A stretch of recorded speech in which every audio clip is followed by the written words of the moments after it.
Vadodara Gambhira bridge દુર્ઘટના મુદ્દે તપાસનો ધમધમાટ। સરકારની મંજૂરી બાદ અધિકારીઓ સામે તપાસ તેજ। એક નિવૃત્ત સહિત 5 અધિકારીઓની તપાસ માટે એસઆઈટીની રચના। સસ્પેન્ડેડ ઇજનેર આરટી પટેલની 7 કલાક પૂછપરછ કરાઈ। મદદનીશ ઇજનેર અને 2 કાર્યપાલક ઇજનેરના એસીબીએ નિવેદન લીધા। નિવૃત્ત થયેલા કાર્યપાલક ઇજનેર કેબી થોરાટ સામે પણ તપાસ શરૂ।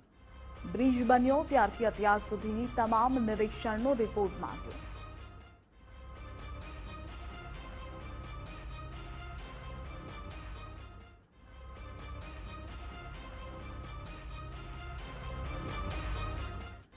સંવાદદાતા અલ્પેશ જોડાયેલા છે। અલ્પેશ, તપાસની અપડેટ શું છે?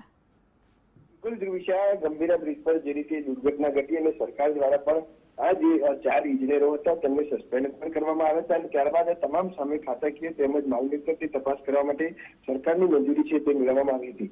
સરકારની મંજૂરી મળ્યા બાદ આજે તમામ અધિકારીઓ છે તેમની સામે તપાસનો ધમધમાટ છે તે શરૂ કરવામાં આવ્યો છે। એક નિવૃત્ત સહિત 5 અધિકારીઓની જે એસઆઈટીની ટીમ છે તેની રચના કરવામાં આવી છે અને આ ટીમ છે તે હાલ તપાસ કરી રહી છે। સસ્પેન્શન જે ઇજનેર આરટી પટેલ છે તેમની ગઈકાલે 7 કલાક સુધી પૂછપરછ છે તે કરવામાં આવી હતી। મદદનીશ ઇજનેર અને 2 કાર્યપાલક ઇજનેર છે કે જેઓને એસીબી દ્વારા પણ બોલાવી અને માલ મિલકતની પૂછપરછ કરી આ તમામ છે કે તેમના નિવેદન લેવામાં આવ્યા હતા। નિવૃત્ત થયેલા જે કાર્યપાલક ઇજનેર છે કેબી થોરાટ તેમની સામે પણ હાલ તપાસ છે તે શરૂ કરવામાં આવી છે। સાથે સાથે એસીબી દ્વારા માર્ગ અને મકાન વિભાગ પાસેથી જે ગંભીરા બ્રિજની વિસ્તૃત માહિતી છે તે પણ મંગાવી છે અને બ્રિજ બન્યો ત્યારથી અત્યાર સુધીના તમામ નિરીક્ષણોના રિપોર્ટ છે તે મંગાવવામાં આવે છે। એટલે ચોક્કસથી અહીંયા જે સસ્પેન્ડ કરવામાં આવેલા જે અધિકારીઓ હતા તેમની સામે હવે ખાતાકીય પર તપાસ છે તે શરૂ કરી છે। સાથે સાથે માલ મિલકતની તપાસ પણ શરૂ કરી છે અને બ્રિજ બન્યો ત્યારથી અત્યાર સુધી કેટલી વખત રિપેરિંગ કરાવ્યું, કયા પ્રકારના નિરીક્ષણ ગયા હતા તે તમામ રિપોર્ટ છે તે હાલ મંગાવીને તપાસ ચાલુ છે।